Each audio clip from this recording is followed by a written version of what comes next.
যত মানুষের রিজিকের দায়িত্ব আপনি উঠাবেন, তত মানুষের রিজিকের ব্যবস্থা আল্লাহ আপনার হাত দিয়ে করিয়ে দিবে। আপনার স্ত্রী তার রিজিক নিয়ে পৃথিবীতে এসেছে, আপনার সন্তান তার রিজিক নিয়ে পৃথিবীতে এসেছে। ওর ভাগ্যে যদি পোলাও কোরমা খাওয়া থাকে, ওই পোলাও কোরমা টাকা আল্লাহ আপনার হাত দিয়ে করিয়ে দিবে।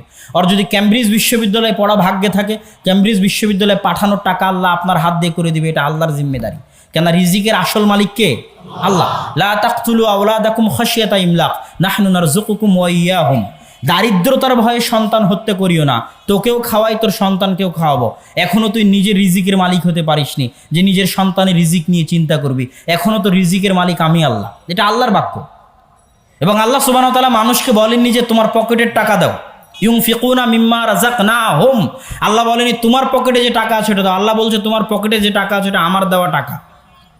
তুমি যে 100 বিঘা সম্পত্তির মালিক, ওটা আমার দেওয়া। 100 তলা বিল্ডিং এর মালিক, ওটা আমার দেওয়া। মিন ফাজলি রাব্বি, আল্লাহর দয়া। আল্লাহ চাইলে নিমিষে ধ্বংস করে দিতে পারেন। তুইজ্জু মান তাশা ওয়া তুযিল্লু মান তাশা, তানজিউল মুলকা মিম্মান তাশা ওয়া তুতিল মুলকা মিম্মান তাশা। যাকে ইচ্ছা তাকে ক্ষমতা দিতে পারেন, ক্ষমতা থেকে নামাতে পারেন, সম্মান দিতে পারেন, অপমান করতে পারেন। এটা আল্লাহর সেকেন্ডের খেলা। এটা আল্লাহ করে থাকেন পৃথিবীর মানুষের চোখের সামনে।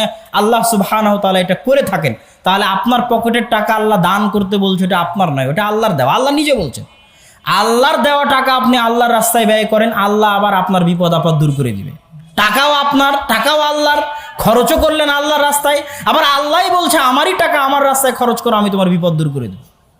কত বড় দয়াবান আল্লাহ সুবহানাহু ওয়া তাআলা।